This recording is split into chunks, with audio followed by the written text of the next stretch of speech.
1952-তে আমরা বুকের তাজা রক্ত ঢেলেছিলাম। বুকের তাজা রক্ত ঢেলে সবুজ ঘাসকে লাল করেছিলাম, পিচ ঢালা কালো পথ রক্তে রঞ্জিত করেছিলাম। আমরা রক্ত ঢেলে পাকিস্তানি হানাদারদেরকে বুঝিয়ে দিয়েছি। আজ তো হুজুরও পাকিস্তানের, তো বেকায়দা অবস্থা, কোন দিক দিয়ে গস করবো তো ঝামেলা। যাই হোক, আমরা হানাদারদের বুঝাই দিয়েছিলাম। কি বুঝাইছিলাম? আমরা রক্ত দিতে জানি, জীবন দিতে জানি, শহীদ হতে জানি, কিন্তু মায়ের ভাষার অধিকার ছেড়ে দিতে জানি না। 1971-এ 7ই মার্চে বঙ্গবন্ধু স্বাধীনতার মহান স্থপতি ভাষণ দিয়ে বলেছিল, তোমাদের যা কিছু আছে তাই নিয়ে শত্রুর মোকাবেলায় প্রস্তুত থাকো। জিয়াউর রহমান বাংলাদেশ বেতারের মাধ্যমে স্বাধীনতার ঘোষণা করেছিলেন। আমরা সেই আওয়াজ পেয়ে বাংলাদেশের আপামর জনসাধারণ রাজপথে নেমে লাখে লাখে শহীদ হয়ে প্রমাণ করেছিলাম রক্ত দিতে জানি, জীবন দিতে জানি, কিন্তু বাংলাদেশের মানচিত্রের অধিকার ছেড়ে দিতে জানি না। 2024-এ এসেও আমার ছাত্র জনতা রক্ত দিয়েছিল বৈষম্য বিরোধী সমাজ গঠন করার জন্যে, বৈষম্য বিরোধী সমাজ গড়ার জন্যে। যারা বৈষম্য করেছে, অন্যায় করেছে, জুলুম করেছে, আমার ছাত্ররা সিদ্ধান্ত নিয়েছিল আমরা তাদেরকে এক দফা নিউট্রাল নির্বাচনের মাধ্যমে জনগণের সরকার ক্ষমতায় আসতে হবে। এই সিদ্ধান্তে অবিচল থাকার কারণে দেশে একটা হেস্তা নেস্তা হয়েছে। ঠিক না বে ঠিক? একইভাবে সিদ্ধান্ত নিতে হবে, কোরআনকে বুকে আঁকড়ে ধরে দলমত নির্বিশেষে, কে আওয়ামী লীগ, কে বিএনপি, কে জামাত, কে হেফাজত, কে জাসদ, কে বাসদ, কে চরমনাই, কে ফুরফুরাই, কে আটরশি, কে মাঝ ভান্ডারি, সব কিছুকে উপেক্ষা করে আল্লাহর জমিনে আল্লাহর দিন কায়েম করার জন্য কোরআনের আহ্বানে রাজপথে থেকে কোরআন কায়েমের আন্দোলনে শরীক হয়ে যদি রক্ত ঢালতে হয় রক্ত ঢালব, জীবন দিতে হয় জীবন দেব। রক্তের বিনিময়ে রক্তের সাগরে সাঁতার কেটে কেটে একটি রক্তাক্ত বিপ্লবী কালেমার পতাকা বাংলাদেশে উড়াতে প্রস্তুত আছেন কারা কারা দেখতে চায়?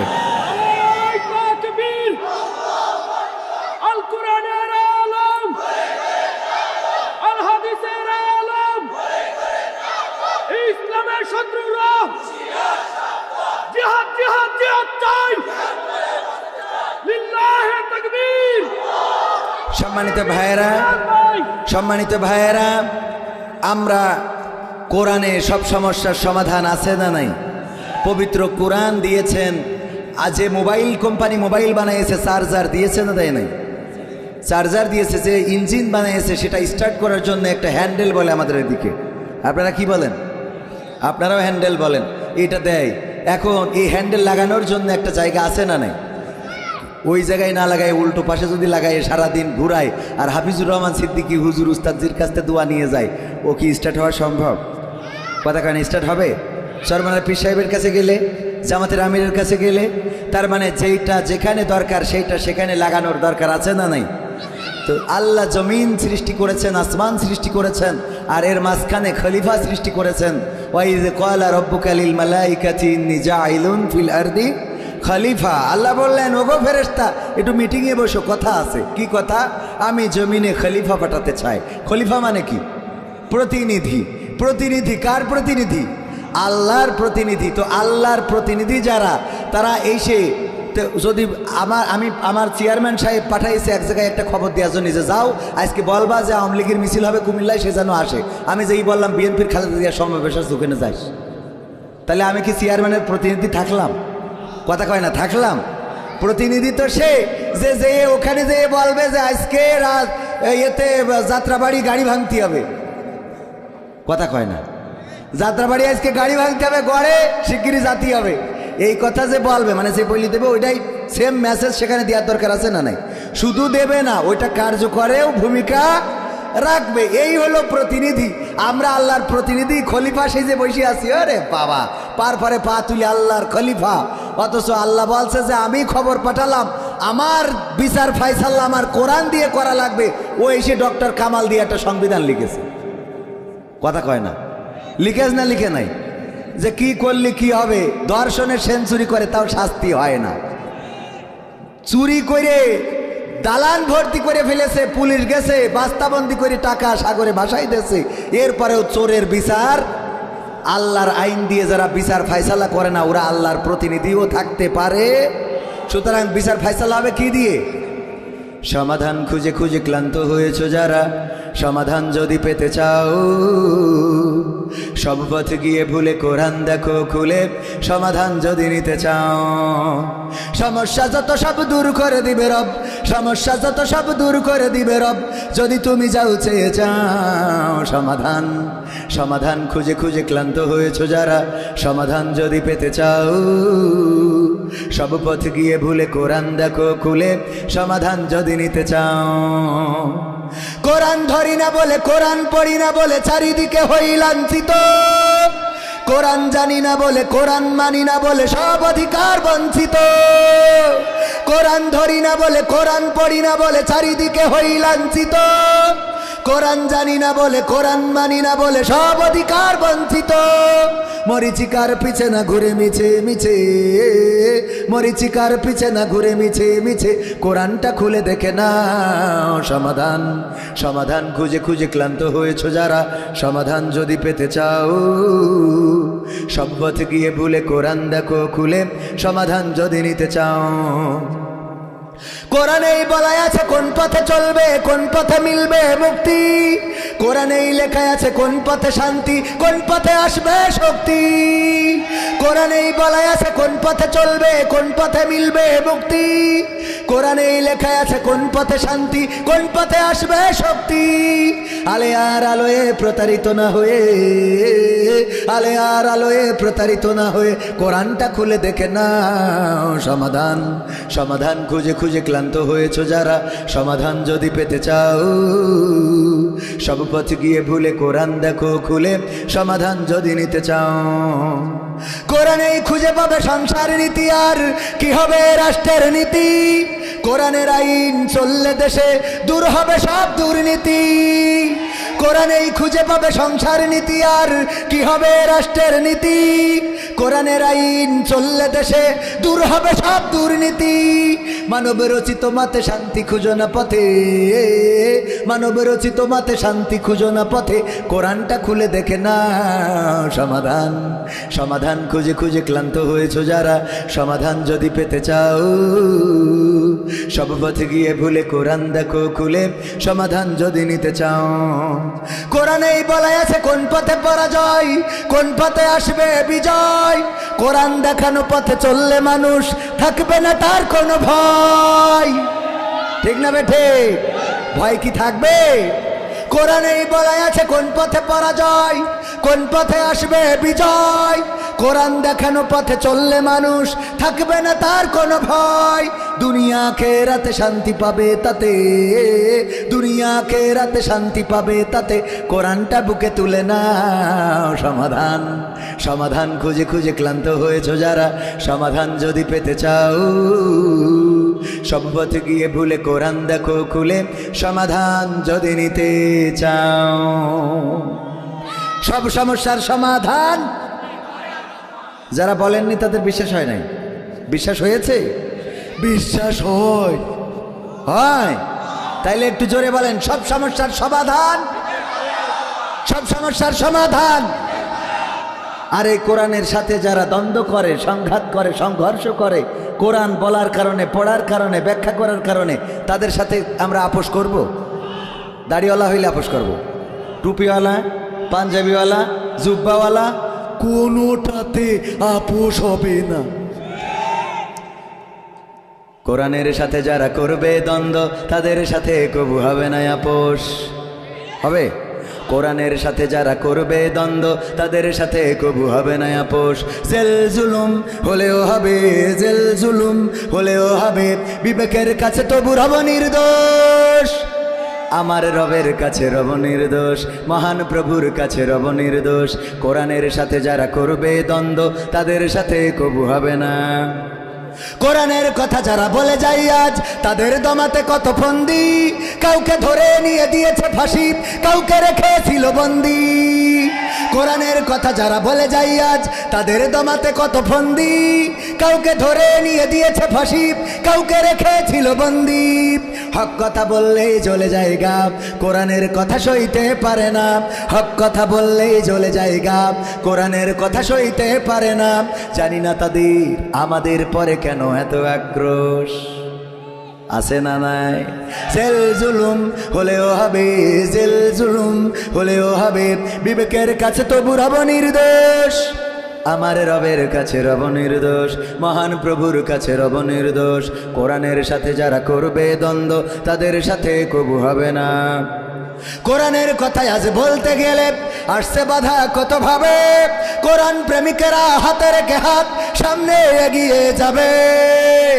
দিনের কথায় আজ বলতে গেলে আসছে বাধা কত ভাবে, কোরআন প্রেমিকেরা হাতে রেখে হাত সামনে এগিয়ে যাবে। হক কথা বলতে করি না কো ভয়, জীবনের বিনিময়ে আনবো বিজয়। হক কথা বলতে করি না কো ভয়, জীবনের বিনিময়ে আনবো বিজয়। বুকে আছে শক্তি, অন্তরে আছে সাহস। সাহস আছে? আছে? হাত তোলেন তো কার কার আছে? লিল্লাহি তাকবীর, আল কোরআনের আলো, আল হাদিসের আলো, আমার নেতা তোমার নেতা। লিল্লাহি তাকবীর। সাহস কেমন সাহস? আমরাও জানি সাহস আছে। হুজুর যখন হাত উঁচু করায় তখন সবাই হাত উঁচু করে, আর নামাজ ছাড়বে না, আর রোজা ছাড়বে না।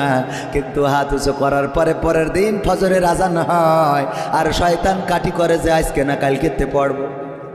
ঠিক না বেঠে? এখানে হাত উঁচু করে গেল, ওয়াদা করে গেল, আর নামাজ পড়লো না। গুনাহ কয়টা হইল? আগে নামাজি ছিল না, একটা গুনাহ ছিল, আর ওয়াদা করে নামাজ পড়লো না। তাহলে ওয়াদা বর খেলাপ করার কারণে আর একটা গুনাহ বেড়ে হলো কয়টা? জোরে বলেন কয়টা? সুতরাং আমরা মুখে যা বলবো কাজে তা করার দরকার আছে না নাই? আল্লাহ রাব্বুল আলামিন সেই কথাটাই বলেছেন। আমি পবিত্র কোরআনের 61 নম্বর সূরার 2 এবং 3 নম্বর আয়াতে কারিমা তেলাওয়াত করেছিলাম। প্রথমে মনে আছে না নাই? সূরা সাফ, মাদানী সূরা। আল্লাহর নবী সাল্লাল্লাহু আলাইহি সাল্লামের মাদানী যুগে উহুদ যুদ্ধের আগে পরে সূরাটা নাজিল হয়েছে। বিষয়বস্তুর দিকে লক্ষ্য করলে দেখা যায় সূরাটা উহুদ যুদ্ধের পরে নাজিল হয়েছে। 4 নম্বর আয়াতে আল্লাহ বলেছেন, ইন্নাল্লাহা ইউহিব্বুল্লাযীনা ইউকাতিলুনা ফি সাবিলিহি সাফফান কাআন্নাহুম বুনিয়ানুম মারসুস। এই জায়গায় যে সব শব্দটা ব্যবহার করেছে, ওই শব্দটা এনে সূরার নামকরণ করা হয়েছে। সব শব্দের অর্থ কি বলেন? সারিবদ্ধ। কি সারিবদ্ধ? কাতারবদ্ধ। আল্লাহ বলেন নিশ্চয় আল্লাহ তাদেরকে ভালোবাসেন, তাদেরকে মহব্বত করেন যারা সারিবদ্ধভাবে কাতারবদ্ধভাবে সীসা গালানো প্রাচীরের ন্যায় দাঁড়িয়ে থেকে আল্লাহর রাস্তায় সংগ্রাম করে।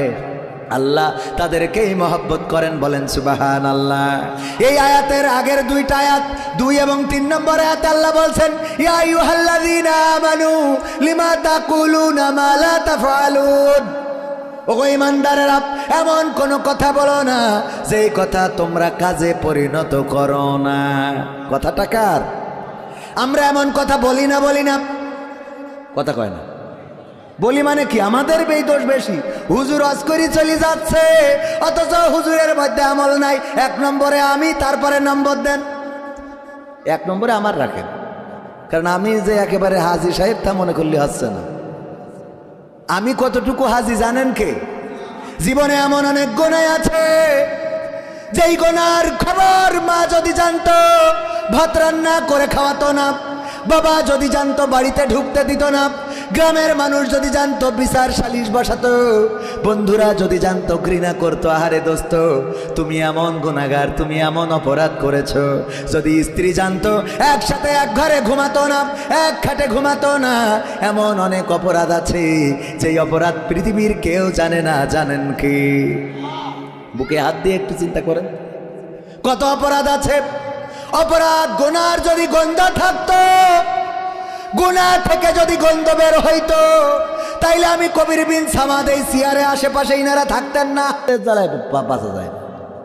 বলতো না কত গুনাহ করলাম, গুনাহ যদি গন্ধ শরীর থেকে বের হইতো, আল্লাহ গুনার কোনো গন্ধ দেয় নাই।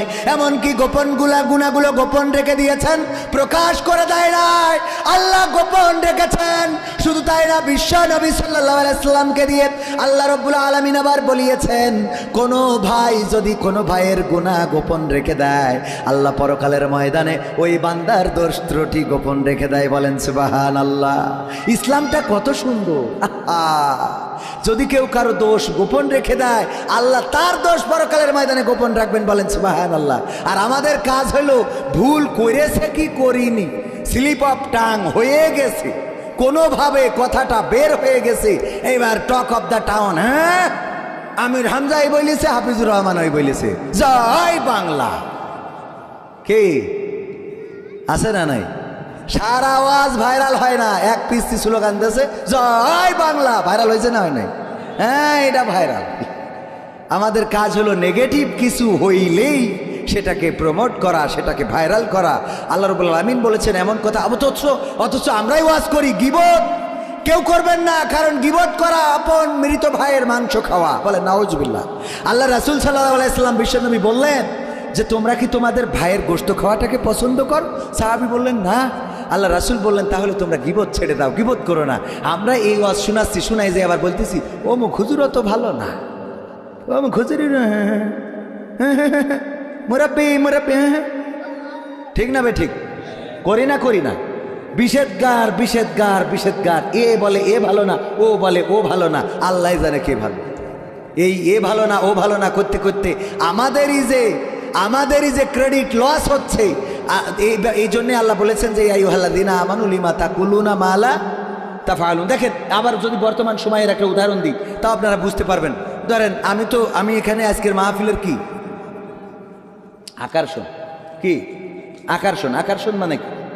আকর্ষণ মানে হলো আকর্ষিত করা। আকর্ষণটা বোঝেন কিনা? ও আকর্ষণ বোঝেন? যে বানর খেলা দেখায়, এই বানর যদি বাড়ি রেখে বাজারে ঘুরে বেড়ায়, ওর দিকে কেউ তাকাবে? তাহলে আকর্ষণটা কি বোঝেননি মনে হয়? বানর আকর্ষণটা কি? বানরের মালিকের দেখি কেউ লাফায় না, কিন্তু যখন বানর নিয়ে যায় তখন মানুষের দিকে কাঠি করে না? এই দাঁড়াও একটু। সাপ খেলা যে দেখায়, সাপুড়িয়ার দেখে কেউ কোনোদিন বলবে যে এই দাঁড়াও কথা শোনো? যেই দেখবে কোটোর মধ্যে সাপ আছে তখন বলবে দাঁড়াও এখানে একটু খেলা দেখায় যাও। তার মানে আকর্ষণটা কি? যদি চিড়িয়াখানায় যান সব আছে, কিন্তু চিড়িয়াখানায় কোনো পশু পাখি, উল্লুক ভাল্লুক, ঘোড়া, হাতি একটাও নাই, ওই চিড়িয়াখানায় কেউ যাবে? তাহলে চিড়িয়াখানা থেকেও লাভ নাই যদি উল্লুক ভাল্লুক না থাকে। তাহলে আকর্ষণ কি বোঝা গেছে তো? এখন কি ক্লিয়ার তো? তাহলে আকর্ষণ যে সে একটু আকর্ষিত করবে, একটু উল্টো পাল্টা কথা হইতেও পারে, এটা মাইনে নিয়ে চলতে হবে। ঠিক না বে ঠিক? এইবার বলি, আল্লাহ বলছে ইয়া আইয়ুহাল্লাযীনা আমানু লিমা তাকুলুনা মা লা তাফআলুন। ওগো ঈমানদারেরা, এমন কোনো কথা বলে না যা তোমরা কাজে করো না। আমাদের নেতা বলল পালাবো না, প্রয়োজন হলে ফখরুলের বাড়িতে গিয়ে উঠবো। অথচ আমরা তার আর খুঁজে পাচ্ছি না। তাহলে এই আয়াতটার সাথে তার আমল আছে? আল্লাহ বলছে ওবায়দুল কাদের শোনো, ইয়া আইয়ুহাল্লাযীনা আমানু লিমা তাকুলুনা মা লা তাফআলুন। কথাটা বোঝা গেছে তো বাজান? এটা উদাহরণ দিলাম বোঝানোর জন্য, কোনো রাজনীতির কথা না বলো। কথাটা বুঝতে পারিছেন? আমি মনের দুঃখী না পেরে একটা গান লিখেছি, এমপিরা সব কোথায় গেল, মন্ত্রীরা সব কোথায় গেল। এটা দুঃখে মানে যে আমরা জাগের এতদিন ধরে পুরো, আরে বাবা মাঝে মাঝে দুঃখ লাগে। ওই যে পাশে বসে থাকে, আমি একবার চৌগাছায় গেলাম, যাওয়ার পরে বলছে হুজুর আপনার পাশে বলো চেয়ারম্যান, বুঝে শুনে ওয়াজ করেন। তো আমি বুঝে শুনে একেবারে যত উন্নয়ন আছে 2 ঘন্টার মধ্যে সব বলেছি। টানেল হয়েছে, পদ্মা সেতু হয়েছে, যমুনা সুরমা নদী, তারপরে এই যে এক্সপ্রেসওয়ে, তারপরে ফ্লাইওভার, সব যত উন্নয়ন আছে 2 ঘন্টার মধ্যে সব ওয়াজ করে দিয়েছি। ওয়াজ করার শেষে চেয়ারম্যান বলছে হুজুর এখন তো দোয়া করবেন, তা খালেদা জিয়ার জন্য একটু দোয়া করেন, উনি অসুস্থ। তা আমি বলছি কেন? তো বলছে আমি বিএনপি চেয়ারম্যান। তা আমি বলতে এতক্ষণ করেন না কেন? আমি 2 ঘন্টা ধরে উন্নয়ন সব করিয়ে দিলাম, আর এখন আপনি বলেন আমি বিএনপি চেয়ারম্যানে, কেমন লাগে বলেন তো? তো আমাদের কথা বলতে গেলে তো আসলে খুব ব্যালেন্স করে কথা এসেই যায়। তো যখন আজকে দেখেন মনে দুঃখ লাগবে না কেন? মমতাজের কথা যদি বলি, সংসদে গান গেয়েছ না? গেয়েছ কি না? সংসদে বসে যেখানে জনগণের হাত পা ভেঙে গেছে, জনগণ শীতের কাপড় পাচ্ছে না, চাইল পাচ্ছে না, ডাইল পাচ্ছে না, এগুলো বলবো তাই না বলে তো ওখানে যাই গান গাচ্ছে। সংসদে যাই কি করছে? গান গাছে। ভালো কথা, মানলাম তুই গান গাইছিস। মনির খানও তো গান গেয়েছে অঞ্জনা হারায়ে, গেয়েছ না? অঞ্জনা চলে গেল, মনির খান অঞ্জনা অঞ্জনা করি পাগল, আমাদের মাথা খারাপ করতেছে। আমরাও খুঁজে বেড়াই যে সে অঞ্জনা কোয়ানে খোঁজ দিনি। ঠিক না বে ঠিক? এই কথা কয় না, ঠিক না বে ঠিক? আর আমার সাবেক প্রধানমন্ত্রী চলে গেল, মমতাজ একটা গানও গাইল না এখন। তাহলে কত বড় শয়তান। আমি বললাম তুই তো এখন এরকম একটা গান গাতে পারতিস, আমার সোনার ময়না পাখি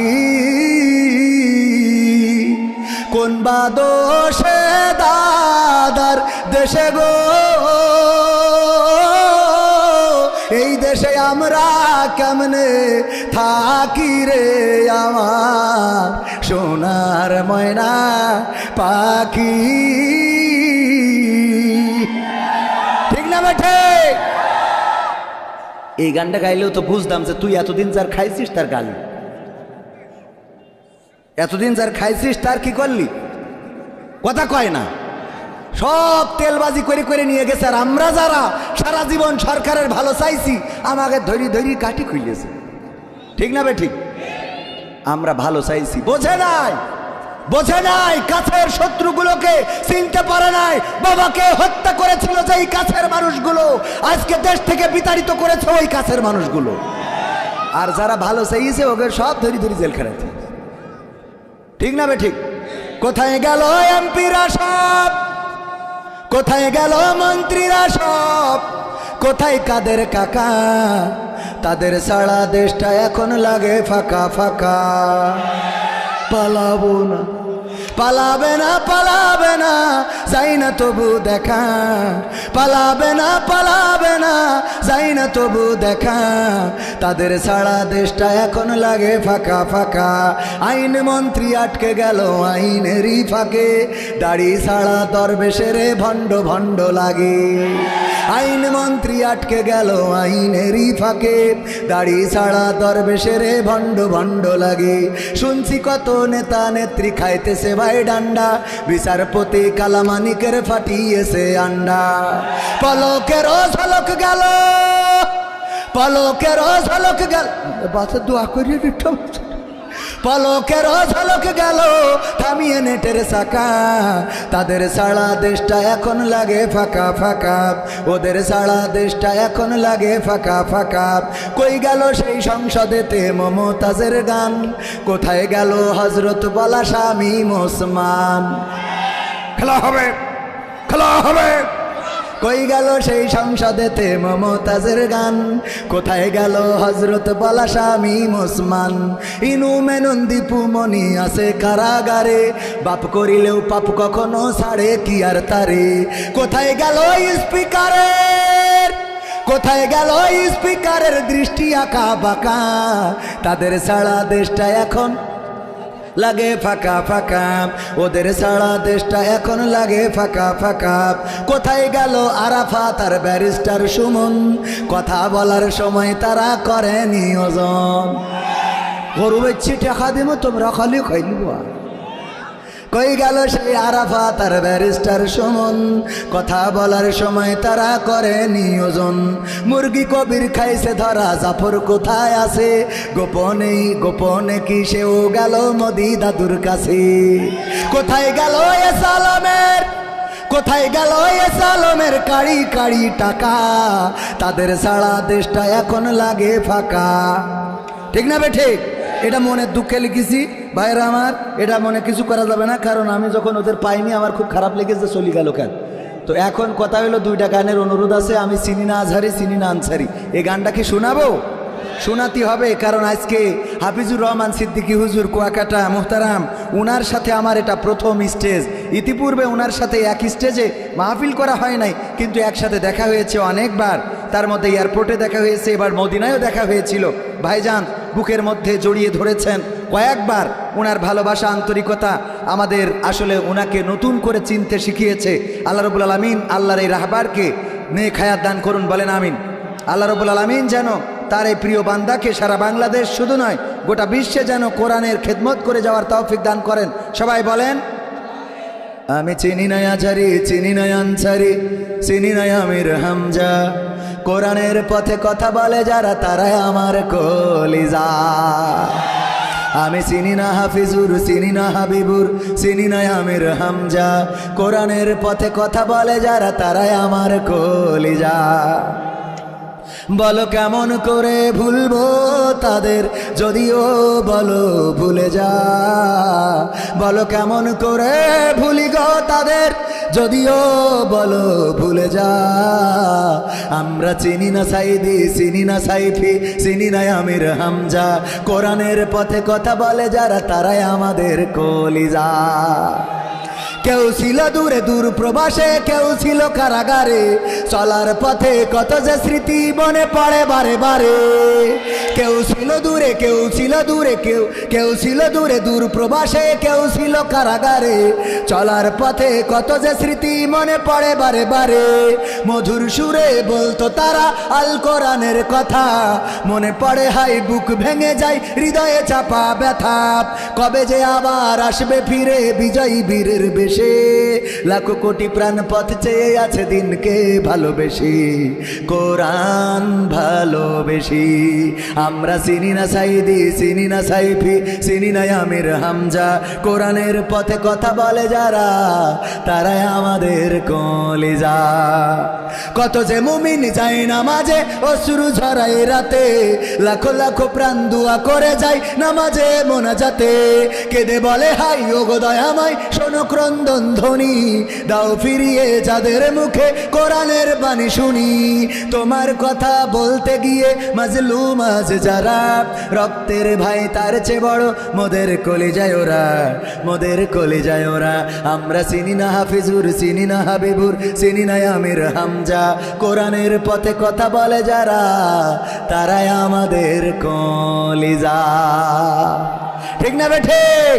এখানে আমরা হাফিজুর হুজুরের জন্য আসি নাই, এখানে আমরা আমির হামজার জন্য আসি নাই, এখানে আমরা কবির বিন সামাদের জন্য আসি নাই, এখানে আমরা পাকিস্তান থেকে হুজুর আসবে বলে আসি নাই, এখানে আমরা ইন্ডিয়ার কোনো হুজুর বয়ান করবে বলে আসি নাই। এখানে আমরা এসেছি যেই মানুষগুলো আসবে তারা কোরআনের আলোকে আল্লাহ রাসূলের হাদিসের আলোকে কথা বলবে, তাই এসেছি। বলেন ঠিক বললাম না বে ঠিক বললাম? কারণ সবাই তো এখানে চরমনাই করে না, করে? সবাই এখানে চরমনাই করে না। চরমনাই করলে হাফিজুর রহমান সিদ্দিকী। ওগো আমার ভাইরা, আমরা এসেছি কার জন্যে? কার জন্যে? আল্লাহর জন্যে, কোরআন শুনতে, হাদিস শুনতে, ঠিক কিনা? কিন্তু আমাদের সমস্যা হলো আমরা কোরআন পড়ি, কোরআন শুনি, কিন্তু কোরআন মানি। এরকম আল্লাহর ওলি কুমিল্লায় আছে? আছে? এখানে আছে? আছে? তাহলে হাত তোলেন কিরা কিরা দেখি। একজন তুলে যে খালি একজন আছে, ওই যে আমার যুবক একজন আছে, ওখানে হাত তুলে ধরে। এটা বাচ্চাটা বোঝে নাই, ওইটাও বোঝে নাই নাকি? না সত্যিই কোরআন মানতে ইচ্ছে করে না? মানতে ইচ্ছে করে না? হ্যাঁ, ওইটার মানতে ইচ্ছে করে না, একেবারে সত্যি কথা ওপেন বলিতেছে। আল্লাহ হেদায়েত নসিব করে দিন, বলে না আমিন। কোরআন পড়তে ভালো লাগে, কোরআন শুনতে ভালো লাগে, কোরআন জানতে ভালো লাগে, কোরআন মানতে ভালো লাগে না। আছে না নাই? কোরআন পড়তে ভালো লাগে, কোরআন শুনতে ভালো লাগে, কোরআন জানতে ভালো লাগে, কোরআন মানতে ভালো লাগে না। নামাজেতে পড়লে কোরআন মনটা শীতল হয়, কারির তেলাওয়াত শুনিলে প্রাণ জুড়িয়ে যায়। নামাজেতে পড়লে কোরআন মনটা শীতল হয়, কারির তেলাওয়াত শুনিলে প্রাণ জুড়িয়ে যায়। সেই কোরআনের ব্যাখ্যা দিলে কলিজাতে আগুন জ্বলে, সেই কোরআনের ব্যাখ্যা দিলে অন্তরেতে আগুন জ্বলে, বিরোধিতাও চলে কেন তা জানি না। কোরআন পড়তে ভালো লাগে, কোরআন শুনতে ভালো লাগে, কোরআন জানতে ভালো লাগে, কোরআন মানতে ভালো লাগে। কোরআন পড়ে কত লোকে শুরু করতো দিন, তারাই আবার চাইতো না দেশে কোরআনের আইন। কোরআন পড়ে দেখতাম কারাপ শুরু করতো দিন, তারাই আবার চাইতো না দেশে কোরআনের আইন। এটা যে কেমন নীতি, তাই তো এ দুর্গতি করছে মোদের ক্ষতি কেন তা বুঝি না। কোরআন পড়তে ভালো লাগে, কোরআন শুনতে ভালো লাগে, কোরআন জানতে ভালো লাগে, কোরআন মানতে ভালো লাগে। তারপর কি করে? কোরআন বুকে চুমু খাওয়ার লোকের নাই অভাব, সেই কোরআনের বিরোধিতা আবু জাহেলের স্বভাব। ঠিক না ঠিক?